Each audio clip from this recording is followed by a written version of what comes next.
gods walk these lands, shaping fate with every whispered prayer and clash of ideals. In the Forgotten Realms, they are far from distant. They alter politics, inspire societies, and battle for the hearts of mortals across the plains. While evil powers scheme in shadow, the good-aligned pantheon stands as the counterweight, defending justice, compassion, and the preservation of life. But before we get into that, if you love the content we bring to you, do us a huge favor and smash that like and subscribe button. It really helps the channel out and keeps it so that we can keep bringing you content dripping in lore you love. Anyway, back to the video. Lurue, the Unicorn Queen. Lurue symbolizes purity, joy, and the mystical essence of nature. Deeply connected to the weave through her bond with Mystra, she bridges magic and the natural world. Known as the guardian of magical beasts and dreamers, she often appears as a radiant silver unicorn, wreathed in starlight. One tale tells of her blessing a glade in the high forest alongside celestial allies, ensuring it would remain a sanctuary of peace and protection forever. Hanali Celanil. Hanali presides over love, beauty, and joy in elven society. Her faith encourages the expression of passion in art, music, and personal relationships. In ancient accounts, she is said to have walked among elves in moments of great cultural significance, inspiring masterworks of sculpture and song that endure for centuries. Festivals in her name are elaborate affairs of music, dance, and celebration, reinforcing bonds within elven communities and serving as times when her blessings are most often sought. Ilmater, the Crying God. Ilmater is the embodiment of endurance, charity, and redemptive suffering. His temples, often positioned in war-torn or impoverished areas, serve as sanctuaries offering food, medical aid, and counsel to those in despair. Followers view personal hardship as a means to empathize with and aid others, and many Ilmatari willingly enter dangerous zones to shield the vulnerable, often at the expense of their own well-being. Aerdrie Faenya. Aerdrie governs the skies, winds, and avian life. Her spirit is changeable as the air she commands. She delights most in flight, feeling the wind rush past while shaping weather to her whims. Though of the Selûne, she pays little attention to most elves, focusing instead on the Averial she cherishes. Her worship centers on freedom, the joy of flight, and the beauty of wild, untamed skies. Milil, the Lord of Song. Milil, a lesser deity, oversees music, poetry, and refined expression. Known for his towering, imposing size, combined with a charismatic presence and golden voice, he can inspire courage, heal spirits, and weave subtle enchantments through song. His faith elevates artistry as a divine calling, and his powers extend to enhancing the skill of performers, soothing tempers through melody, compelling truth through harmonious verse, effortlessly dispelling any magical silencing effects, and inspiring acts of heroism. He is closely allied with Sune, sharing her appreciation for beauty and love, and maintains cordial ties with deities of creativity and inspiration. Yondalla, the protector and provider. Yondalla, matron goddess of halflings, is credited with creating their race. She oversees home, community, and prosperity, embodying both a nurturing guardian and a playful trickster with a love for gentle mischief. Her personality inspires halflings to value joy alongside safety, and she works closely with deities like Corellon and Aerdrie to protect and guide her people. Mielikki, Our Lady of the Forest. Mielikki governs the untamed wilderness, embodying the balance between civilization and nature, and is known for her calm yet resolute personality. favoring those who treat the wild with respect over exploitation. She often rides a great unicorn and is closely allied with Gwerin Windstrom and Lurue, sharing in their mission to protect the wild places of Faerûn. Rangers, druids, and hunters venerate her as a patron who teaches respect for natural cycles, and her powers extend to granting safe passage through dangerous forests, commanding woodland creatures, and restoring damaged ecosystems. One of her most celebrated exploits tells of her intervention to halt the wanton logging of a sacred grove, where she appeared in person to drive out the offenders and renew the land's vitality. Corellon Larethian, creator of the elves. Corellon is the elven deity of magic, artistry, and martial prowess. His mythology credits him with the creation of the elven race, and his worship underscores the union of beauty and discipline. When he fell in love with Arashne, the future Lolth, he assumed the form of a resplendent gold elf warrior. Tall, graceful, and radiant, clad in armor that caught the sun like molten metal. Their union, at first a dazzling blend of shared artistry and ambition, later dissolved in betrayal. Elven temples dedicated to Corellon often double as academies for both magical and martial training. Moradin, the Soul Forger. Moradin's portfolio includes creation, craftsmanship, and the guiding of dwarven society. Credited with forging the first dwarves from stone, he is described as a stern yet deeply compassionate patriarch, embodying resilience, honor, and an unshakable work ethic. Often envisioned as a robust, bearded smith with eyes like molten metal, he is protective of his people and intolerant of deceit or laziness. His powers encompass mastery over stone and metal, the ability to breathe life into crafted forms, and blessing artisans with unmatched skill. His clergy preserve technological knowledge, oversee mining operations, and arbitrate disputes within dwarven clans. Eilistraee, the Dark Maiden. Also known as Dark Seldarine, Eilistraee is a rare beacon of benevolence among the drow, advocating for reconciliation with surface dwellers. Through music, dance, and moonlit rituals, she encourages her followers to embrace beauty, freedom, and compassion, rejecting the cruelty of traditional drow society. She was the daughter of Arashne, later Lolth, and Corellon Larethian, a free-spirited and kind-hearted god with a fiery streak. In her youth, Arashne's treachery nearly caused her to slay her own father during an assault on Arvandor, but she was absolved of blame. Choosing to share her mother's exile so the drow might know her light, she strove to lead them back to the surface to live in harmony with other races. Though opposed by all the gods of the Dark Seldarine, and often hindered by her limited power, she remained steadfast until her eventual defeat and disappearance in the 1370s DR. She returned around the time of the Second Sundering, bringing renewed hope to her people. Bahamut, the Platinum Dragon. Bahamut, the Platinum Dragon, is often depicted as a colossal, majestic dragon with gleaming platinum scales and eyes that radiate wisdom and compassion.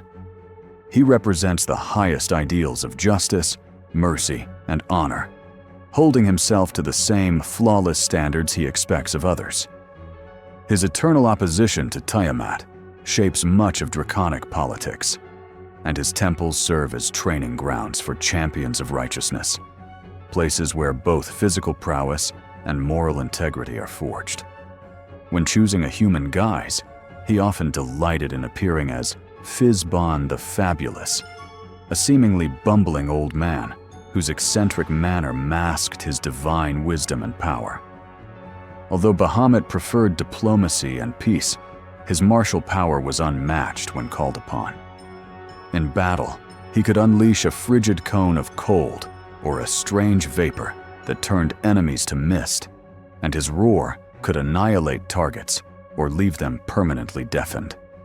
He commanded the holy winds of Mount Celestia to heal allies and even restore the dead to life. And his mastery over both arcane and divine magic rivaled any in existence. Stronger than any mortal dragon, he was nearly impossible to harm for long. Chauntea, the Great Mother. Chauntea's dominion encompasses agriculture, fertility, and the life cycle itself. As one of the oldest deities, she holds a foundational role in creation myths. Farmers, herders, and healers all look to her for guidance, and her clergy preserve ancient methods of cultivation, while also adapting to new agricultural practices. Festivals in her honor celebrate the bond between humanity and the land. Chauntea holds deep opposition toward deities who seek to corrupt or destroy the natural world. She stands firmly against gods of rot, blight, and decay, as well as those who revel in elemental destruction or plague, seeing them as direct threats to the cycles of life she protects. Her enmity is especially strong toward those who twist nature for selfish ends, and she actively works to counter their influence wherever it spreads. Torm, the Loyal Fury. Often appearing in human form as a tall, broad-shouldered warrior with a commanding presence and eyes that convey both stern resolve and deep compassion, Torm embodies unyielding duty, loyalty, and moral discipline. His worship thrives among knightly orders, paladins, and any who take solemn oaths to protect the innocent. Torm's decisive confrontation with Bane during the time of troubles stands as a defining act of divine sacrifice, permanently shaping the balance of power in the realms. Beyond warfare, his clergy advocate for ethical governance, disciplined martial training, and the protection of common folk from tyranny. Torm's relationships with other deities were shaped by his steadfast commitment to law and righteousness. He was often allied with Ilmater in defending the innocent and easing the suffering of the oppressed, and he maintained cordial ties with Helm, though their methods sometimes differed. His attitude toward deities who strayed from moral order was one of caution or open opposition, particularly toward those who manipulated law for selfish ends. His strongest and most defining divine bond, however, was with Tyr, whom he served with unwavering loyalty and deep respect, acting as both his champion and trusted lieutenant. Tyr, the even-handed. Tyr, the god of justice, is depicted as a blinded warrior missing his right hand, a symbol of impartiality and personal sacrifice. Known for his stern yet compassionate demeanor, he is unwavering in his commitment to truth and fairness, even when such commitments require great personal cost. His faith permeates judicial systems across Faerûn, with temples doubling as courts, where disputes are resolved according to strict legal codes. Tyr's influence extends beyond law. His clergy are educators, diplomats, and arbiters, emphasizing that law must serve fairness, not mere enforcement, reflecting his own belief that justice without mercy is incomplete. Tyr's divine powers reinforced his role as the ultimate arbiter of justice. He could tell truth from falsehood with infallible clarity, an ability that ensured fair judgment in all disputes brought before him. His might in battle was tempered by a focus on righteous retribution, meting out punishments that fit the crime and serving as a deterrent to those who would harm the innocent. This combination of supernatural insight and unwavering moral conviction made him both feared and respected among wrongdoers across Faerûn. Selûne, Our Lady of Silver. Selûne governs the moon, navigation, and cyclical change. Her struggle with Shar, goddess of darkness, is a timeless conflict between light and shadow, born from opposing roles in the shaping of the cosmos. Selûne's actions in this battle often center on preserving creation from Shar's attempts to unmake it, casting her silver light to dispel shadow and protect mortal realms from encroaching darkness. This cosmic rivalry defines much of the balance in Faerûn and fuels countless divine interventions. Selûne's dominion over the moon and its cycles infused every aspect of her divine activity. She would guide sailors across perilous seas by calming storms or brightening night skies, and grant visions or prophetic dreams to those in need of direction or warning. Her mastery over moonlight allowed her to heal allies, banish darkness, and sap the strength of shadow-born foes, while her command over tides and celestial rhythms shaped both natural and mortal events. In her most radiant manifestations, she unleashed beams of silver-white brilliance strong enough to repel the mightiest servants of darkness, a display often tied to moments when she actively safeguarded creation from Shar's encroaching shadow. Sune, Lady Firehair. Sune is the goddess of love, passion, and artistic beauty. Her followers believe that love and art have the power to transform individuals and societies. Temples to Sune are sumptuous halls adorned with art and music, where rituals often include theatrical performances and celebrations of romance. Sune's clergy work as patrons of artists and protectors of the vulnerable in matters of the heart.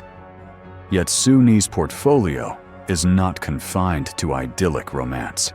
She also encompasses the more dangerous edges of love, such as jealousy, obsession, and destructive passion. These aspects manifest in tales where desire drives mortals to reckless acts, where devotion tips into control, and where beauty inspires both creation and conflict. Her influence acknowledges that love's power can heal and uplift, but also wound and consume, making her domain as complex and unpredictable as the hearts she governs. Sehanine Moonbow. Sehanine oversees dreams, death, and spiritual passage, especially within elven cultures, and is recognized as the most powerful of the Seldarine. She guides souls to their afterlife destinations and inspires artists, mystics, and visionaries with visions that bridge mortal and divine realms. Her temples often serve as both places of worship and sanctuaries for those in mourning, reflecting her unmatched influence among elven deities. Sehanine's powers encompassed mastery over dreams, illusions, and the guiding of souls, but they were known to be unpredictable, surging or waning in strength with the phases of the moon. She often appeared robed in a gown woven from pure moonlight, its shimmering threads so tangible they could be gathered to craft potions of invisibility. This instability in her abilities added to her mystique, and her actions in the mortal and divine realms alike often hinged on the ebb and flow of her moonlit power. And finally, Mystra, the Lady of Mysteries. Mystra embodies magic itself, serving as custodian of the weave, the conduit through which all arcane energy flows. Her magical prowess is vast, granting her absolute mastery over the arcane, the ability to manipulate, shape, and stabilize spells across all schools of magic, and even rewrite the very laws that govern their function. She can weave enchantments of staggering complexity, heal or disrupt the flow of magic in others, and restore damaged portions of the weave after catastrophic events. Mystra's influence ensures that arcane knowledge remains accessible to those who seek it responsibly, while preventing its exploitation by destructive forces. Mystra's relationships reflected her role as guardian of magic's balance. She maintained a complex, often tense alliance with Azuth, the god of wizards, whose devotion to the practice of magic complemented her stewardship of the weave. Her interactions with Elminster Aumar were marked by deep trust and mutual respect, as she often chose him as her mortal agent in critical matters. She also had an adversarial dynamic with Shar, whose efforts to unravel the weave opposed Mystra's every goal. Above all, her long-standing and intricate bond with Selûne tied her to the oldest struggles of creation, intertwining magic with the cycles of light and darkness. In the Forgotten Realms, the good-aligned gods keep the light burning through every trial, guarding compassion, justice, and harmony. They shape the realms, both in the heavens and on the ground, ensuring goodness survives every storm. If you enjoyed this dive into the divine, check out one of our videos on evil deities or another of our most recent videos.